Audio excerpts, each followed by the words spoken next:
Remember when the Hawks won 7-3 and Connor Bedard had a hat trick and he had 4 points and the Hawks beat the crap out of the Senators?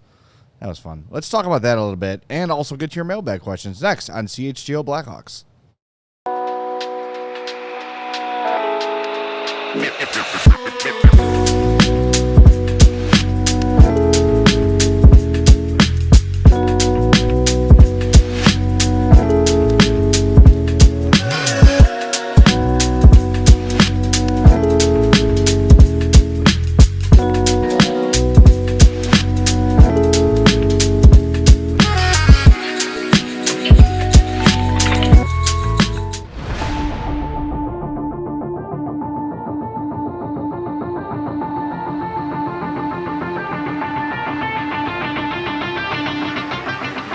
Welcome into the CHGO Blackhawks Podcast, presented by Bet365. Download the Bet365 app. Use our code CHGO365 when you sign up, whatever the moment.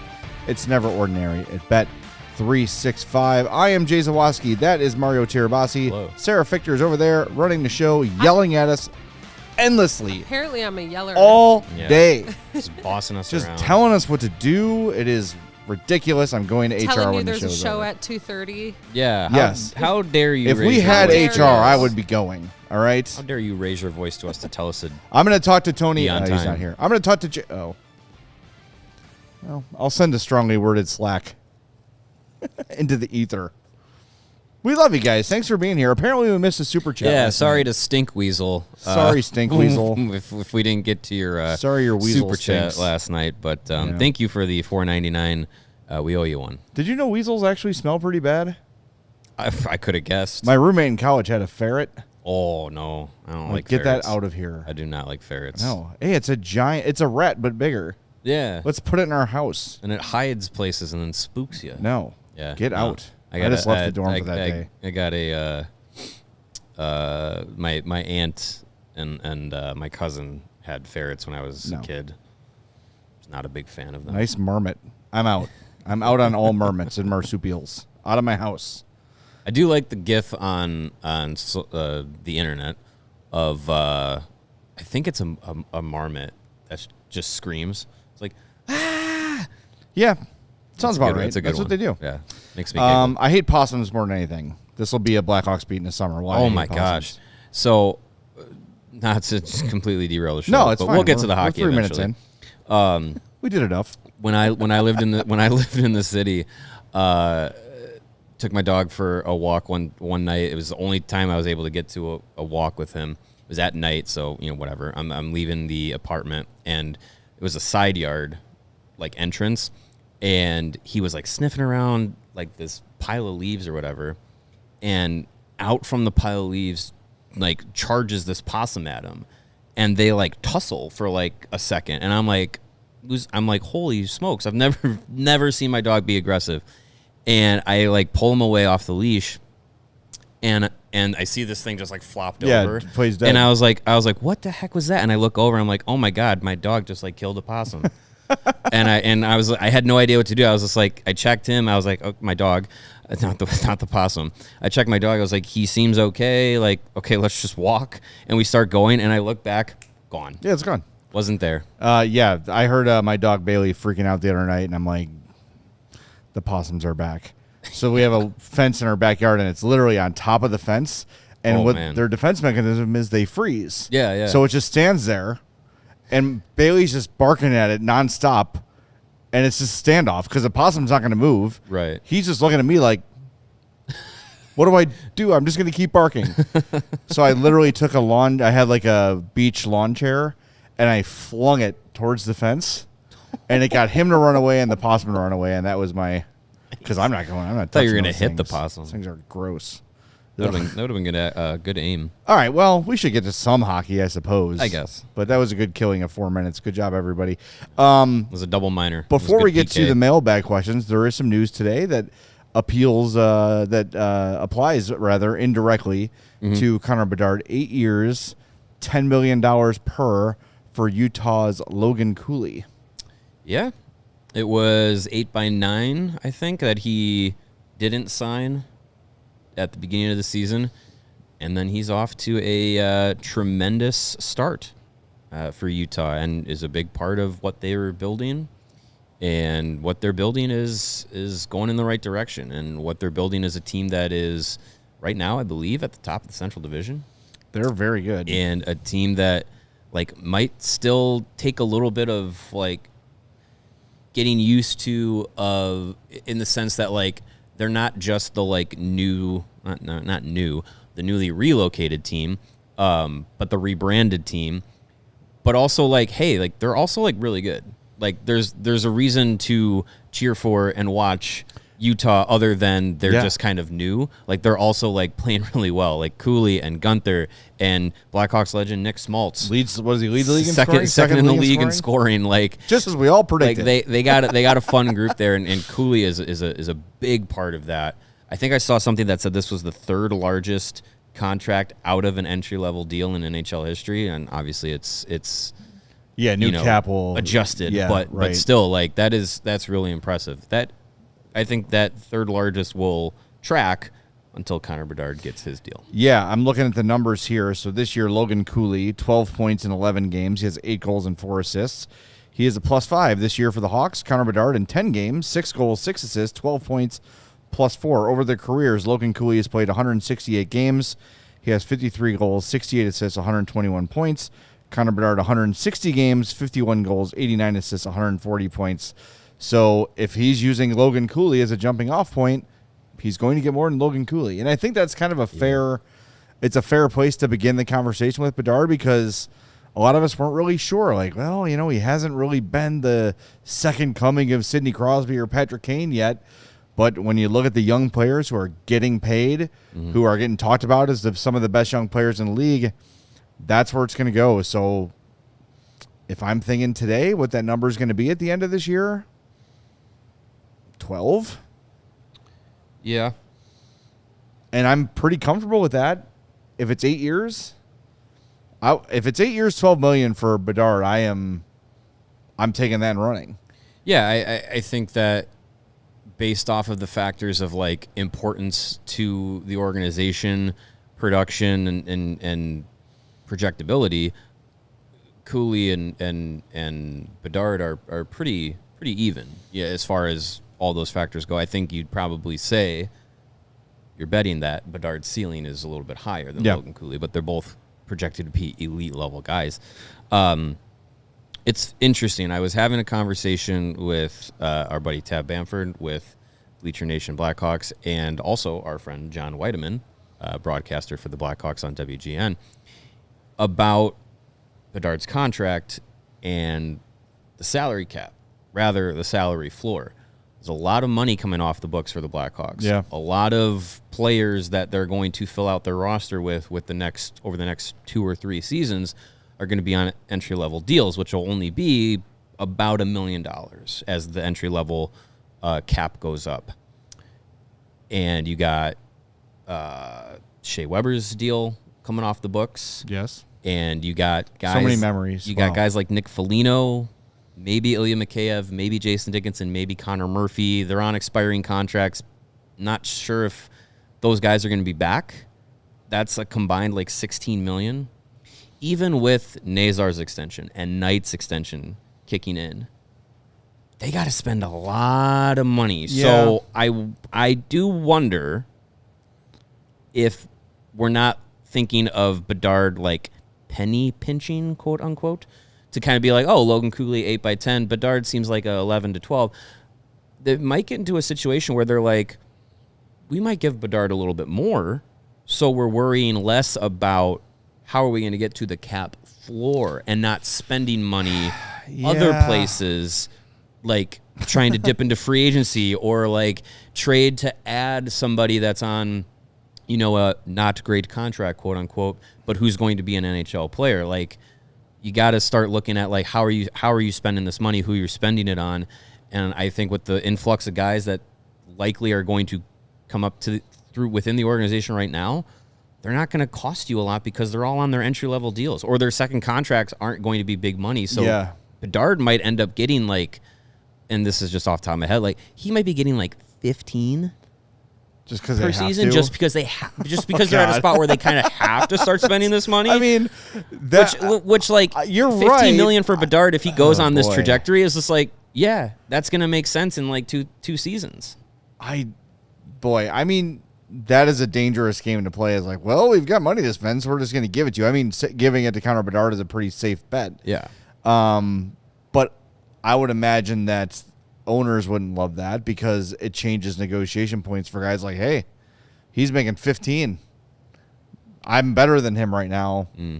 So there's that part of it. I mean, we saw the thing is, though, like, honestly,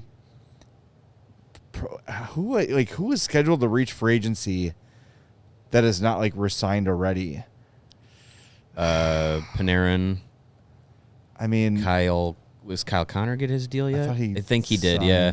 Let me go look at the old Puckpedia. You know, I don't know. They are going to have to spend some money, but at the same time, you don't want to spend money just to do it to block up roster spots. Even if you wanted to extend guys you already have under contract, they don't count for next year. So that's why I think like Mikheyev is probably back for sure.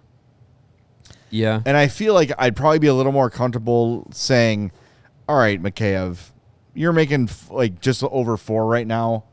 We're going to give you 7 for 3 years because we've got to and he'll, sweet, thank you. Right, they'll take that to the bank. I'll take it. Thank you. I've never been happier to be a Blackhawk. That's amazing. Right. Thank you so much. But they might have to go out and find some of these long-term injured reserve kind of deals just to get to the cap floor. But I just don't think like overpaying everybody just because you need to get the cap floor is a good idea. I'd rather say go find some guys you think can help you. Maybe there is a game. Maybe Martin Necas reaches free agency and he loves what the Hawks are doing. And you give him a big deal. Yeah. That to me sounds risky. But again, if he's agreeing to sign in Chicago, it means he wants to be here. Giggity points out Adrian Kempe as well, who is a really good player, who is looking for $10 million from the Kings. But they're about to have a lot of money come off the books with Kopitar retiring, so they're going to have space. Yeah, well, and I think as we've kind of seen through last offseason, everybody's going to have space. Like, everyone's getting more cap space as the cap is going up, and I think we've talked about how big-name free agents probably that's not going to be the pool you go into to try and add to your team. It might be trades. But I think we're seeing a trend of teams having to kind of within their own system, in-house, build their rosters. Looking at here, some of the top free agents going into next summer: Artemi Panarin, Alex Ovechkin, Patrick Laine, John Carlson, Jacob Trouba, Kevin Hayes, Kopitar, but he's retiring, Anders Lee, Ryan McDonough, Evgeny Malkin, Kempe, Jaden Schwartz, Necas, Nick Schmaltz needs a contract, Oliver Bjorkstrand, Christian Dvorak, Charlie Coyle. Like, looking at a lot of these guys, I'm not thinking that many of them really entice me for free agent contracts where you're spending a lot of money for 4 or 5 or 6 years because of what the organization is trying to do, what they've built. And we see by the end of this season, you're going to have to, by the way things have played out so far early this year, you got to find a spot for Oliver Moore. You got to find a spot for Nick Lardis. You got guys like Kevin Korchinski, Ethan Del Mastro, Nolan Allen trying to figure out what they are at the professional level. Are they buried? Are they blocked? Yeah. Are they going to get into the NHL? They all need new contracts. I just think you got Frondel and Boisvert who are likely signing professional contracts once their seasons are over. You got AJ Spellacy likely doing the same thing. They just have a lot of players coming up needing to find spots in the organization, and I think that that's what they want to bank on. So I don't know if going out into free agency and committing 5 or 6 years for a big free agent is what they want to do. Like, yeah, they got to spend money to get to the cap floor and everything, but I don't know if you want to say we're going to invest $5 million in, I don't know. No, I'd rather pick one of these guys. Yeah. Natchez, Alex Tuck, Adrian Kempe, give them big money. You're playing on the top line with Bedard and with whoever, and that's how you solve the problem. And I don't mind if they go up high with Bedard. If they're gonna, I'm very confident that Connor Bedard by the end of the 8 years is going to be worth whatever they pay him. Right. Like I don't think he's going to get the Kaprizov deal. They're not going to give him $17 million or $16 million. But if he's somewhere 11, 12, 13 million, I'm fine with any of it because of what we're talking about. But the thing that concerns me is, like you've been saying, there are so many guys that need spots, if not this season, then next, or the season after next. I just don't want to tie up a lot of roster spots. And you are freeing up a lot of them this year. You are freeing up 1, 2, I'm going to say Mikheiv's back. Probably. 3. There's 3 forward spots for sure. Foligno, Dickinson, and Lafferty for sure are freed up. So that gives you a spot for Moore and Lardis and whichever one of those other forwards you want to pick. And then you got to figure out, is Colton Dock a guy you want here full time? He's an RFA. You want to try? They're going to have to start moving some of these pieces because they just don't have the space for them. Yeah, or you just have Rockford be the greatest AHL team in history. That'd be fun. Yeah, I mean, and this will be something that I think we can expand upon as the season goes on. Yeah. But I think with the Lucas Reichel trade, I think is probably our first example of a player a lot of people doesn't have a spot anymore.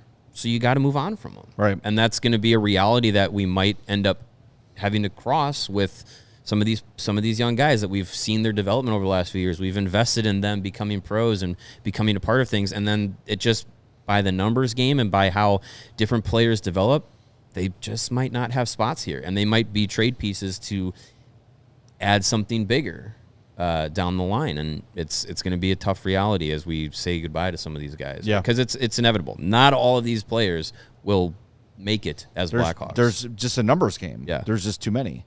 All right, we got to hit the break zone. Back in 2 minutes. Hit that like button for us. And we want to get to 100 by the end of the show. We had 700 last night? We got to get at least 100 on this one. Let's go. Step it up. Back in 2 on CHGO Blackhawks. Whatever the moment, it's never ordinary at Bet365. And with Bet365 NHL early payout offer, you're a winner if your team gains a 3-goal lead. So if you bet on the Chicago Hockey Squadron last night, you would have been a winner before the game was over with an instant payout on straight bets and parlay selections marked as winners. Download the app. Use our code CHGO365 when you sign up. When you do, you're going to get $200 in bonus bets when you bet 5, win or lose. It's really simple. Sign up, use our code CHGO365, deposit $10 and place a bet for 5 to get $200 in bonus bets if your team wins or loses. Those are the 2 possible outcomes in sports. Sometimes there's a tie. Those bonus bets can be used on spreads, totals, player props, futures, and more. Whatever the moment, it's never ordinary at Bet365. You got to be 21 plus, and if you or somebody you know has a gambling problem, crisis counseling and referral services can be accessed by calling 1-800-GAMBLER. Offer is in-app only. If you did put that on the Blackhawks last night, you were a winner in the first period. That's right. That's pretty good. Easy money, baby. That's real easy, just like making sure your home is ready for any season. Summer, fall, spring, winter, not in that order. Some on the same day. Some on the same day, yes. Is your home up for the challenge of whatever season it is? If you have a plumbing emergency, call 4 Seasons. Have an electrical emergency, call 4 Seasons. If you need a new hot water tank installed today, you guessed it, call 4 Seasons. At 4 Seasons, they guarantee same-day installation for all of your heating, cooling, plumbing, electrical, and generator needs with no extra charge for nights, weekends, or holidays, which is when your things will break. 4 Seasons Heating, Air Conditioning, Plumbing, and Electric has been serving the Chicagoland area for over 50 years, and they are your trusted local experts. Visit 4seasonsheatingcooling.com for all of their special offers and money-saving coupons. That's 4seasonsheatingcooling.com for all the right reasons. And Taking the Temp is presented by your trusted local experts at 4 Seasons Heating, Air Conditioning, Plumbing, and Electric. Looking at the chat, some people suggesting finding more veteran contracts like Shea Weber to bring in, but I feel like we're getting kind of to the end of that era where you've got big name players at big contracts that are kind of running out. Get Seth Jones back. Put him on LTIR. And I really Can don't they do know. I don't know what the there's got to be somebody out there. Yeah, I mean, there's bad contracts still all around the league, but I think how many teams are thinking like, here, we'll offload this player that's still somewhat serviceable, so you reach the cap floor and you be competitive, Blackhawks.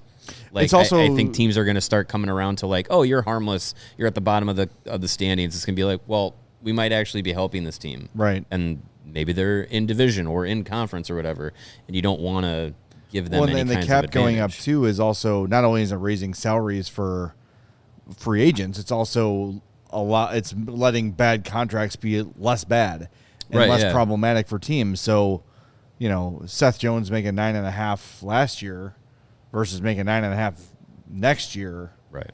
It's like, oh, well, he cost Florida 7. Right. Oh, because they ate. Sure. But still, that point still stands of like those kinds of contracts and how you look at them, they become more digestible as everyone just gets more money to work with. Right. All right. Visit fourseasonsheatingcooling.com for all their special offers and money-saving coupons. That's fourseasonsheatingcooling.com. All right. Let's begin with the mailbag portion of the show. Sarah, do the honors, please. This one from Original Six Pack says, really tired of the Bedard Celebrini comparisons. It would be a valid discussion if they were both in the same draft class. Both will have long NHL careers. Let's leave it at that. Bedard will be a valuable player for the Hawks for years to come, but let's put aside generational. Let's just watch him grow as a player in this league and appreciate how hard this kid works at his craft. That's far too reasonable. See, here's the thing for me at least, with the Bedard Celebrini stuff. I think we're coming from it, looking at it as we, as Blackhawks fans, are in the trenches of this Bedard Celebrini thing, right? Blackhawks fans and Sharks fans have been at each other over social media for a few years, and that's continuing. But how we forget how Sidney Crosby and Alex Ovechkin came into the league in different drafts, both number 1 picks. They were rivals, not in the same, in similar situation to that of Celebrini and Bedard, and how the Ovechkin and Crosby, generational talent, top of the league, face of the future, all that stuff, how that drove the league. Sure. And and sure, maybe there was some actual rivalry between those two guys, but it seemed like they were pretty, like they when they had to face each other, they mutual respect. They played into the kayfabe of sure. Of it, but they knew that they were both really good players and had respect for each other, like you said. Bedard and Celebrini are friends. Like, they're not actual rivals, but having those comparisons, those rivalries, quote unquote, is good for the league. Across the league, 30 other fan bases and general consumers of the NHL are going to pit Bedard and Celebrini against each other or compare them. And that's a good thing because both of these players are comparable in their impacts for their respective organizations. Crosby and Ovechkin, different players. Celebrini and Bedard are different players, but they play the same role, and they're tasked with doing the same things for their organization. So with them now running parallel, and sure, they're different draft years, whatever. A couple of months age difference. Does it really matter all that much? I don't think so.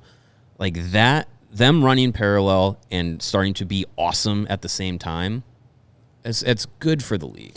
I think the difference between let me clarify this. It feels different than the Ovechkin Crosby thing because social media is so prevalent now, and you really can't ignore it. Like here, I just as you're speaking, I went to the NHL's Instagram page where they highlighted the Bedard hat trick, and there's a couple Bedard pictures. Then there's 4 comments down. Somebody with a Sharks handle with Will Smith and Macklin Celebrini laughing on the bench. There's a bunch of comments like, Sharks fans let this 19-year-old live in her heads rent free. Celebrini better. Like, it just goes on and on and on, and you can't ignore it. So anytime something positive is made about either player, there is a flood of, yeah, but this guy. And I think that is what can be frustrating as someone who consumes NHL media. It's like, oh my God, like, he had a hat trick and 4 points. Why would anyone come in here just to crap on that feat because they're more dug in on the Celebrini thing? I think that's what exhausts people. Yeah. Is like, look, the bar argument, who's better, this guy or that guy, has been going on since the dawn of sports. That will never stop. Yeah, that's why sports media exists. Yeah, but I just think that it can get a little bit, oh my God, like, it's just, you're just beating over the head with the negativity a little too much. And I think it wears on people. I think your point of, like, the scope of the internet and coverage and social media does change that from one generation to the other. I still, you know, I go back to when I was young and naive watching Sidney Crosby and Alex Ovechkin jump into the league. I was a big Ovechkin fan, and I hated Sidney Crosby. Of course you did, because it's the same thing as, like, the people that hate LeBron James because he was forced down your throat, which is my least favorite term, but, like, oh, he's on the cover of Sports Illustrated. He's a high school student. He hasn't won anything. Oh, he's this and that. And then he goes on to deliver exactly what was hyped about him, just like Crosby. And finally, towards the end, people will be like, okay, fine. He was really good. But I think people were so sick of the Crosby hype before he even arrived, same with Bedard, by the way, that they just were like, F that. Ovechkin's like the hipster version of this. And I think Celebrini is like, oh, I don't like Bedard. Everybody likes Bedard. I'm liking Celebrini instead. So I think that's a big part of it too, is people just don't like being told who's going to be good before it's proven. And I think, just kind of to wrap this up so we don't do the whole show on it, Hawks fans feel it more because I do think there is a bit of defensiveness for Bedard from Hawks fans because he is their guy. And I think that overall, Hawks fans probably expected a little more from Bedard at this point, given all the hype there was. Yeah. So I think there is a little bit of the maybe the Sharks fans are right, and maybe Celebrini is better, and I don't like the way that feels. So I'm just going to push as hard against it as I can. At the end of the day, they're two very different players. And if we want to just keep it local, it's like comparing Taves and Kane. They're both awesome. They're both first ballot Hall of Famers. They're both on the Mount Rushmore of this organization, but the similarities in their game stop there. They're completely different guys. Yeah. And I think you could say the same for Celebrini and Bedard. Okay, next. Did we accomplish anything? Nope. All right. Hawkeye 7720 says, after Nazar's hot start to the season, what is the likelihood that he will make Team USA for the Olympics? We could also spin this into some Bedard conversation, too. Frank Saravalli, by the way, was a guest on yesterday's CHSN pregame show and mentioned that he thinks that both Nazar and Bedard are on the outside looking in of their Olympic teams. He did say that Nazar's got a better chance just because the forward depth with Team USA isn't quite as deep. He said he still called it a bit of a long shot, but his play has opened up some eyes. It's gotten some attention. He does believe that Bedard has been passed by Celebrini, and Frank forecasts that Celebrini's more complete game will make him Canada's 14th forward. NHL.com put out their projections for the Canadian roster, and neither Bedard nor Celebrini were on it. So I think that both guys, I kind of agree with Frank that it's a long shot for both. Yeah. But I think not only the way Nazar has played so far, but the way he performed at the World Championships got a lot of people's attention too. So if he's still going at this pace, over a point per game, before that decision has to be made in January, then I think he's got a decent shot. But I think his shot is bigger than Bedard's. Yeah, I think you got to look at how those players might fit into those teams. And I think if you plug in, because neither one of them are going to be in the top 6 for Canada or USA, who could play more of a depth role, quote unquote? I'm using a lot of quote unquotes today. Who could play more of a depth role for Team Canada or Team USA as like a fourth line guy? My money is on Frank Nazar and the way that he plays fitting that style more than Connor Bedard being able to fit that style. So if it comes down to that, where they're, one of the depth forwards, I'd give the edge to Nazar being able to fit that role and fit the team better. But I mean, we said it in the summer, like, what would it take for some of these guys like Nazar and Vlasic and Bedard and so on to get consideration for those teams? And they had to get off to a hot start to grab the attention. Both of those guys, Nazar and Bedard, were invited to their team's orientation camps. Mm-hmm. That's a good start. And then they've both gotten off to hot starts. So they've done everything that they could be asked to do. But even Bedard, after last night, was just like, Team Canada is such a stacked roster. It's really hard to crack it. And don't forget, 2010 Olympics for Team Canada, they didn't have Steven Stamkos, who put up 50 goals that season. Right. So, like, and he was, 20? Like, a lot of really good players get left off those teams. And a lot of times, especially considering that this is, like, the first Olympic experience in 10-plus years, you might see Team Canada and USA Hockey and so on and so forth go for guys that are a little bit more mature and might be able to handle the atmosphere and the environment and the pressure of that situation more than they might go with a 19 or 20-year-old. Ken Manzo says, what about Spencer Knight? Let's talk about that after the break zone on CHGO Blackhawks, presented by Bet365. Finances can be messy and confusing. I'm going to make up a slogan. Mo money, mo problems. No one's ever said that before. That's what you say. And you need mo money, as in Monarch money, to get your finances under control. It works like your personal CFO, and it gives you full visibility and control so you can stop earning and start growing. I started using Monarch a month ago. Turned out I was spending like $6 to $7 million on drive-through every month. And it was not good. And Monarch said, hey, Tubby, stop doing that. And I did. And I've saved, like, a legitimate, jokes aside, significant amount of money just from being aware of where my money was going every month. You can do it. And you can share access with a financial advisor or a tax pro at no extra cost. So check it out. Get control of your overall finances with Monarch Money.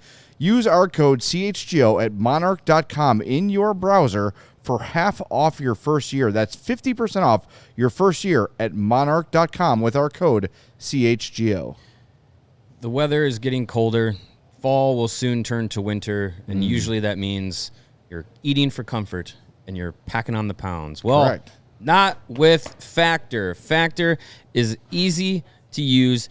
You choose from a wide selection of weekly meal options, and they're delivered right to you. Chef-prepared, dietitian-approved meals makes it easy to stay on track. Enjoy something comforting and delicious without worrying about all that extra bad stuff. So you can be fit and trim when you come out of your hibernation hole.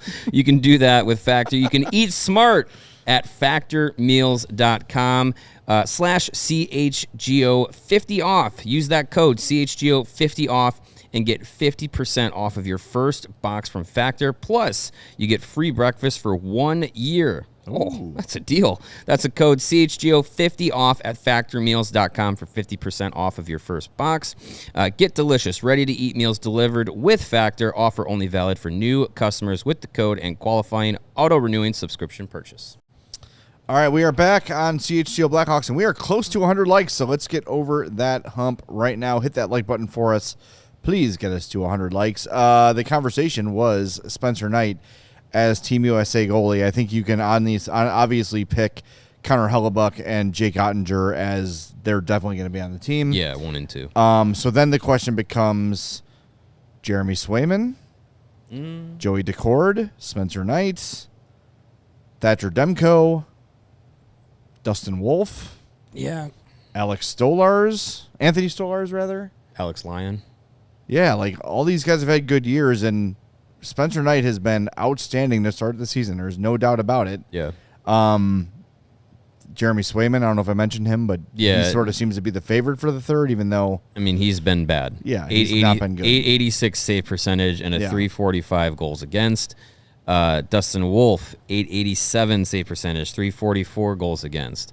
Even Ottinger, not tremendous numbers, 909 save percentage, 2.61 goals against. Hellebuyck, though, I mean, 926 save percentage. He's been really good. Thatcher Demko, 926 save percentage. He's been really good. But at the top is Spencer Knight. Yeah. A 930 save percentage.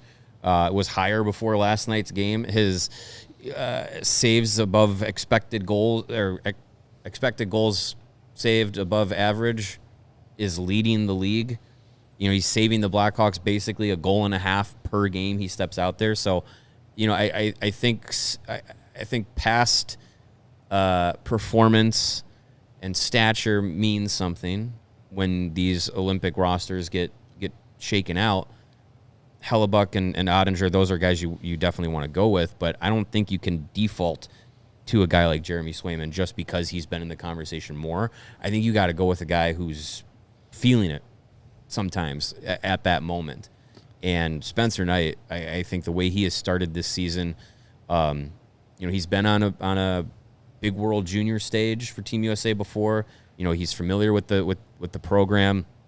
I think that's something that has to be considered. And sure, is he going to start for Team USA? Probably not. No. But I think being in the conversation, being looked at as one of the 3 goalies that can be trusted for an Olympic group, I think that means something to those goalies. So bias aside, I think you look at how these U.S. goalies have started the season, and if it continues leading up through November and close to when rosters have to be finalized, I think you really have to make a case for Spencer Knight being in there. There's certainly a case, but for as good as he's played, you know who has been better in pretty much every category? Thatcher Demko. Yep. After last night, Demko now leads the NHL in goals saved above expected with 9.5. Spencer Knight's third with 8.8 behind Demko and Logan Thompson. Goals save above expected per 60. I got to filter this out because it doesn't have all the... Of guys who have started 5 games or more, Thatcher Demko on top, 1.378. Like, he is on top of every category. So as good as Spencer Knight's been, Thatcher Demko has been better. And I think he's got more of a track record right now than Knight does. So, look, I would love it to be Spencer Knight. That would be awesome. But I think he's got some seniority ahead of him and a little more of a proven track record ahead of him. And if they are going to go with a young potential star, I feel like Dustin Wolf kind of has the edge right now. As kind of like, hey, we're going to give a kid a look. It might be Dustin Wolf. So I don't know. I think there's an outside chance, but any argument you make in favor of Spencer Knight, Canucks fans can look at you and say Demko's been better in every category, which is almost impossible to imagine, but it's true. He has been. Sure. So yeah, I mean it's he's in the conversation squarely for sure. But as many are pointing out in the chat, health will be definitely something to consider. Yep. With Demko, like, he's off to a great start, but he's also got a history of missing a lot of time. So. I mean, look, I think Spencer Knight has earned his way into the conversation. I don't know how many goalies they invited to that orientation camp, but we know he wasn't part of it. But I think he's someone that should be on their short list. If you're saying we're going to pick 3 and there's 6 in the conversation, he's got to be in. Oh, 100%. Yeah. There's no doubt about that.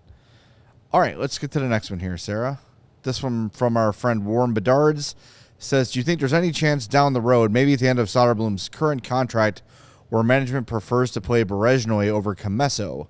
And as far as they would be content to move on from Commesso, even though he's been in the organization for a while. I mean, if Berezhnoi is just outstanding, if he's sure. outplaying Drew Commesso, yeah. But I think it's a little early to start that conversation, I would say. But Berezhnoi's had a pretty good start in Rockford. Yeah, I mean, Drew Commesso just had a shutout the other night. Berezhnoi's had a good start, especially for, honestly, not really knowing a whole ton about him when he got into the organization. But he's had a good start. I think with Drew... He's got just to give the numbers, he is 2-0 with a 1.98 goals against and a 944 save percentage for Rockford. That'll get it done.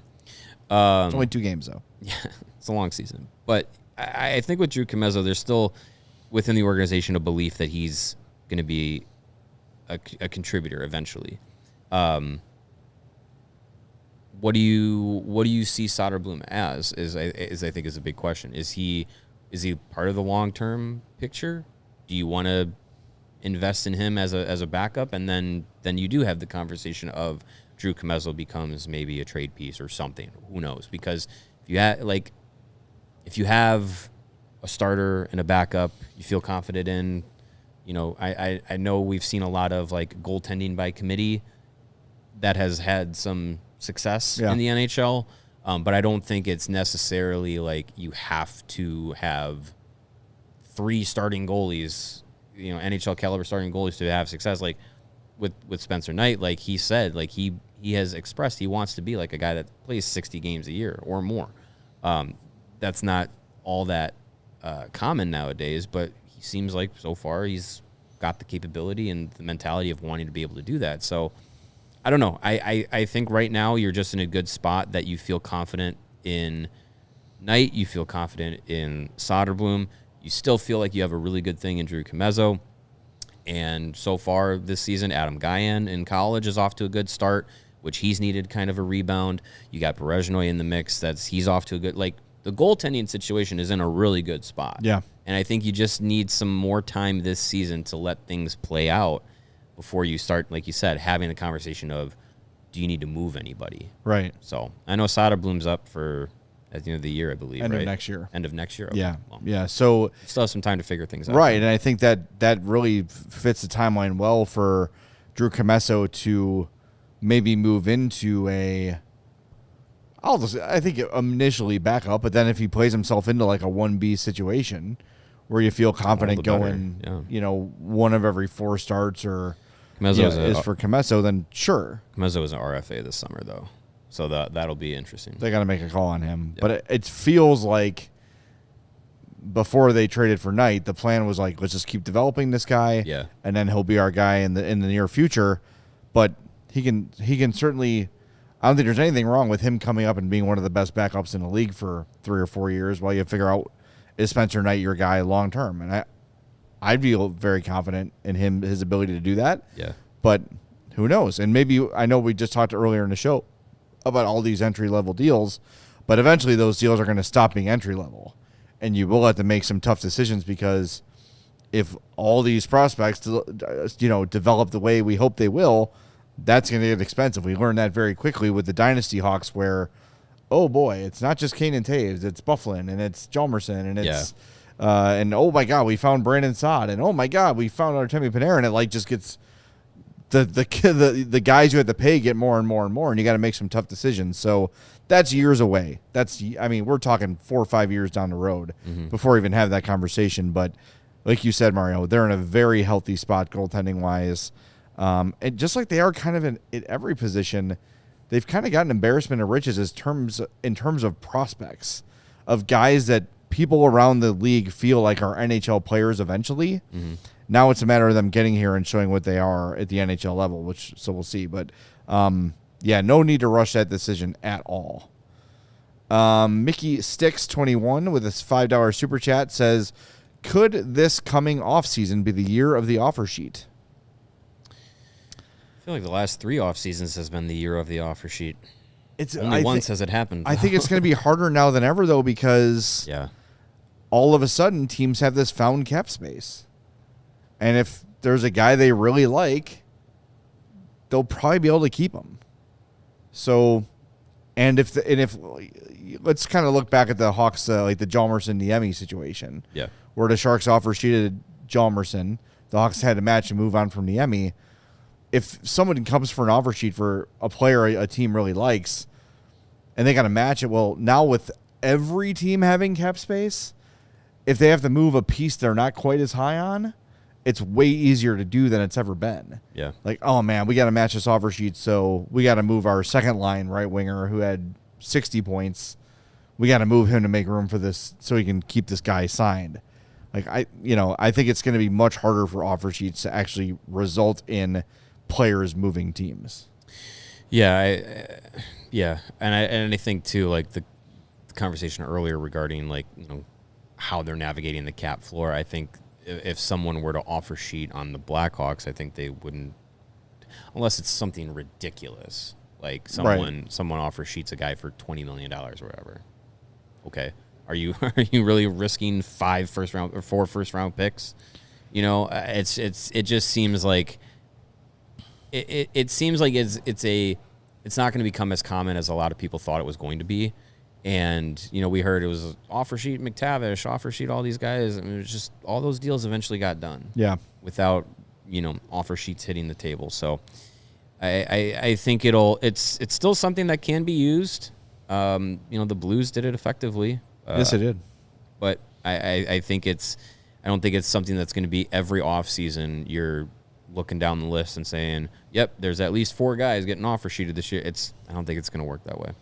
Agree. All right. We got some more, I know, Sarah. This one from the Hog Train. And I mentioned this on last night's show, but for those who missed it, I kind of called out here, which is appropriate. The Hog Train says, Thursday's episode, this is to me, you said if the Hawks were in a wild card spot, you would trade the vets and let your kids play. According to you, what's the use in pushing only to get blasted in the first round? The next episode, you completely flipped. You said you would keep the vets and probably get blasted in the first round, but playoff experience would be good, and they could let the young guys marinate a little bit longer. So which is it? Keep the vets or trade them? The reality of this, and I talked about this last night if you missed it, Hog Train, was like, I don't know the answer right now. I think we need to see how this goes this season. Mm-hmm. You also kind of need to know, what are you getting in return for Jason Dickinson and Connor Murphy and those guys?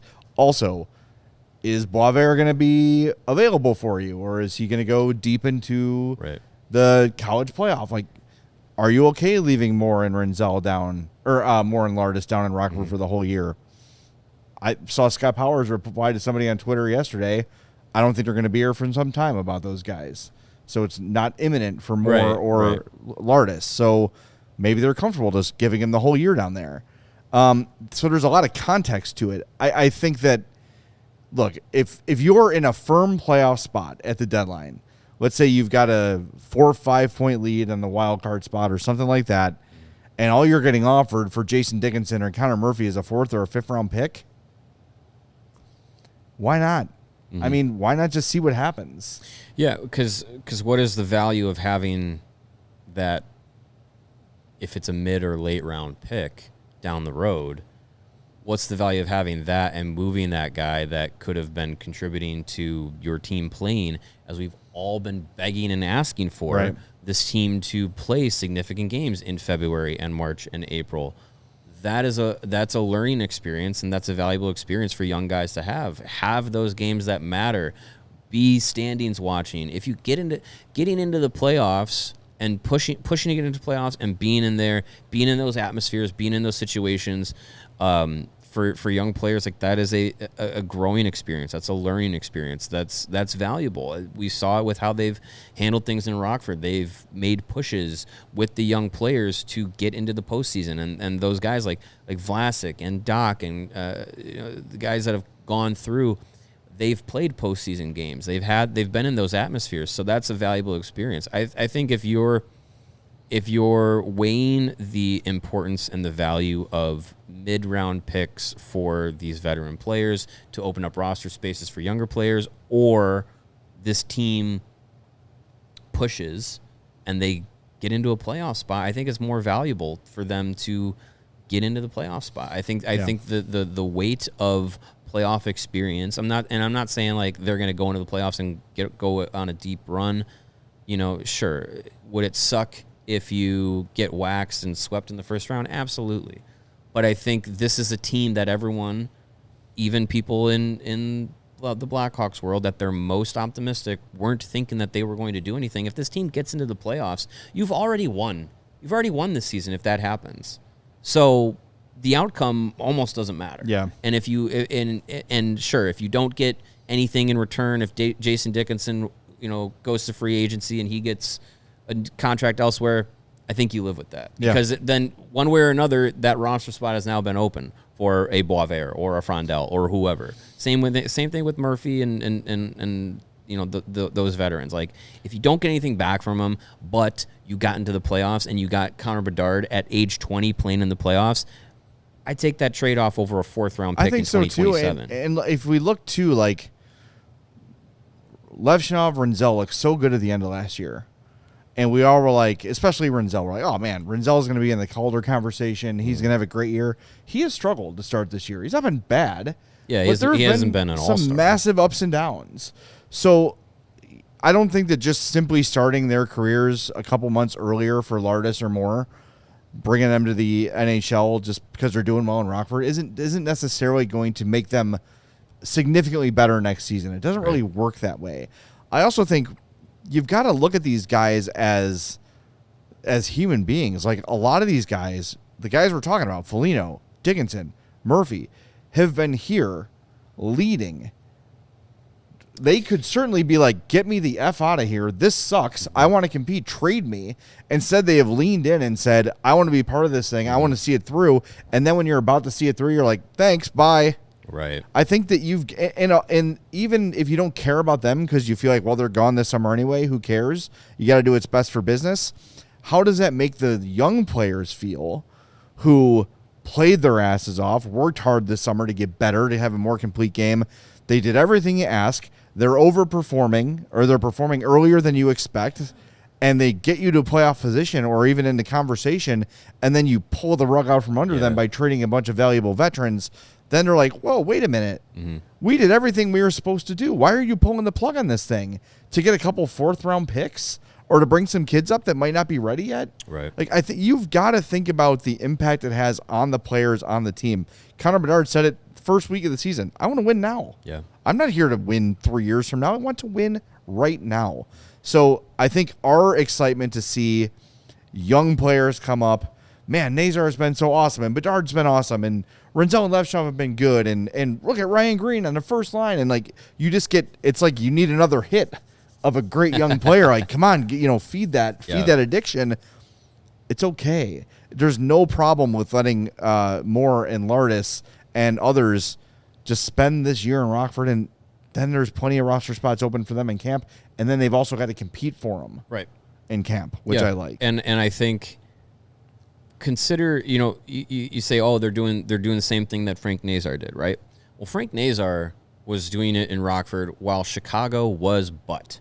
Yes. And they are not butt through the first 10 games of the season. So the idea of like, oh, you got to get them up here because look how good they're playing. Well, you don't need to change anything right now with the roster configuration and the lineup. Like, what they're doing right now is working. And a lot of people are making the point in the chat. It's just like, if this continues, like, there's no need to shake things up because it's working.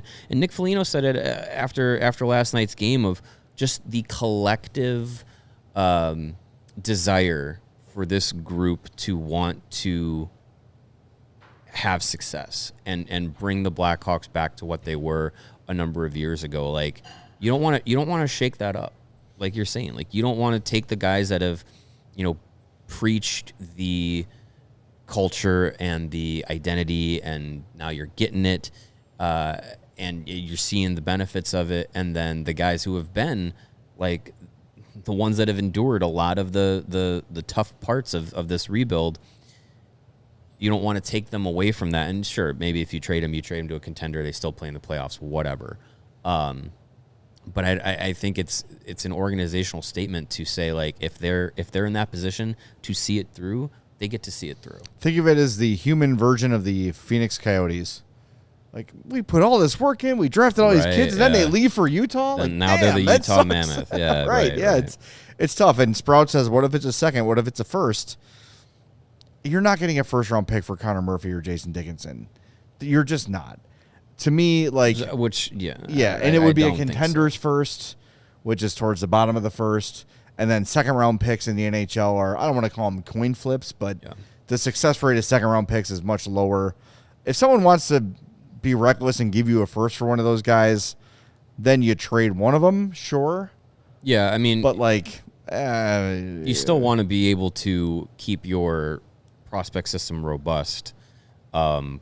But as we're already seeing, as we've kind of like alluded to today, they got too many guys. There's already too many guys that are going to be that are likely going to be a part of this that you just don't have room for. So, yeah, having still down the line more first and second round picks is good, and that's how you keep a team cycling through young players. But at some point, it becomes you just oversaturate things. If you have too many picks, like it's great to have those guys, but you gotta move them around at some point, and you're gonna be trading a lot of these guys. So, I think it's if ever there was a time to use the Family Guy, the mystery box could be anything. It could even be a boat. Yes, it's that. Like if you're in a playoff spot with Dickinson and Murphy and Mikheyev and Foligno and all these guys. And you say, oh, but you could have second-round picks. It's like, okay, well, you have a team that's fighting for the playoffs, a team that's in that picture. Right. Why would you give that up for down the line, a player who in 4 years could maybe be in the NHL? Like, I think you might have a spot this season, as we talked about in the mini-pod last week. You might get to a point this season in the next month or two where you have to change your expectations. You have to change your thinking of what this season can be. Is it going to be a success of not finishing in the basement, or is it going to be a success of we made the playoffs? Right. Or we're even fighting for a playoff spot down to the wire, which honestly, for a team like this, yeah, that's a win if too. the end of the season's approaching and they're fighting for a playoff spot, that is like playoff hockey for them. No one expected this team to get to like an 80-point season. Right. And they might do that. And that's already a successful season. And then if you put on top of it, like, playoff chase, that's gravy on the poutine. All right, let's move on to, I think we got maybe one or two more, so let's try to knock them out here. This one from Chill Dog says, wonder what grades you guys would give our total defense after the first 9 games. Vlasic to me is solid but still growing and not anywhere near all-star level. He's our top anchor today. And we have not one but 2 exceptionally young raw talents in Levshov and Renzel. And I wonder if it's too much to have a team bringing up both of them at once. Kaiser's been solid. Murphy is Murphy. The power play is awful, and that's anchored by a D up top. We probably had to expect growing pains with the D. Just curious for your early thoughts. I know it's noticeable with missing Seth Jones. And yes, I would not have our knight in shining armor if we still had Seth Jones. I think the D's been okay. I mean, they're not getting like caved in possession wise. I know Spencer Knight is hiding a lot of problems. Yeah. But the Hawks have a pretty decent goal differential. Where are they at right now? Let's see. They're +7 in goal differential. They've allowed 26 goals against this year, which is very solid. So, I mean, yes, there's going to be growing pains. I don't see anything that makes me think, oh boy, we need to really reconsider this plan of letting these young defensemen play. Yeah, I think I think Spencer Knight and Arvid Soderblom's play definitely makes up for a lot of it when you look at the numbers, goals allowed and everything. But Hawks are the 4th fewest goals against in the league. Yeah, I think a lot of that you go to Spencer Knight, but they're 21st in the league in shots against per game, which it's not great, but that's a lot better than being in the bottom 3 of what they were last season. I think the defensive group, it's a learning process. From the veterans, Vlasic, Murphy, Grzelcyk, they've been fine.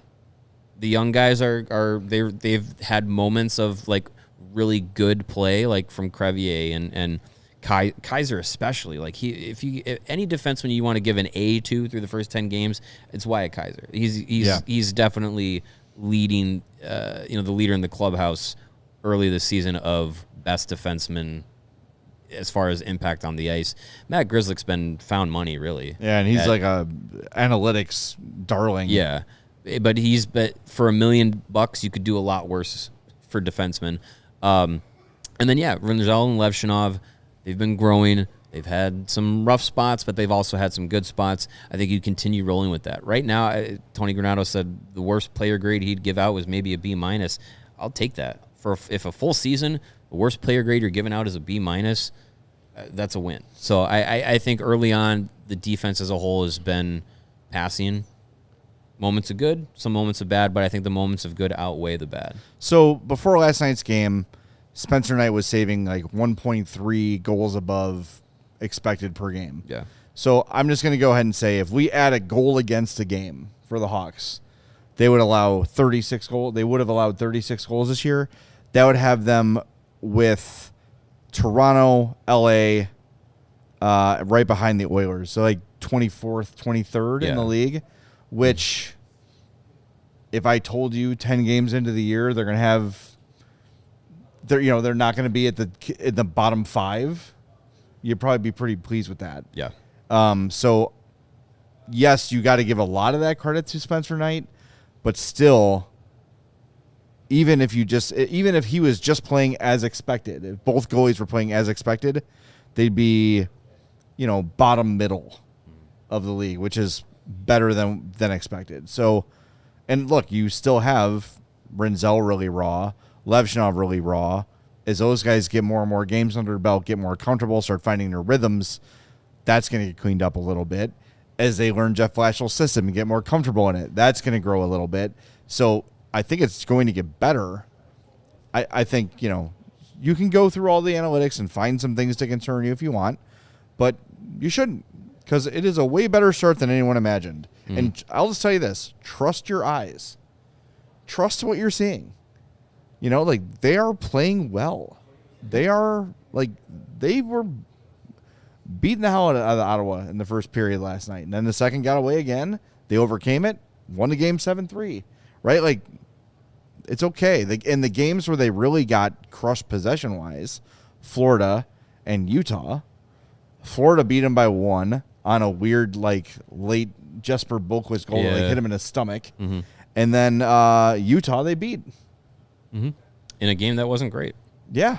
So they're okay. I think everything has been better than expected. Yeah. I think that's a fair assessment. All right, we're going to wrap things up. We are back tomorrow night post-game, Hawks and Jets. Pre-game at 6:30. 7 o'clock puck drop. First time Jonathan Toews faces his old team, but it'll be in his hometown of Winnipeg. That'll be a lot of fun. Looking forward to that.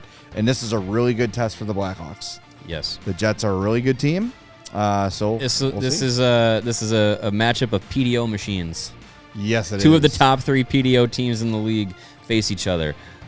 Something's got to give, as one Pat Foley used to say. We will see. Join us tomorrow, 6:30 pregame and full postgame when the game's over. We'll talk to you then on the CHGO Blackhawks Podcast.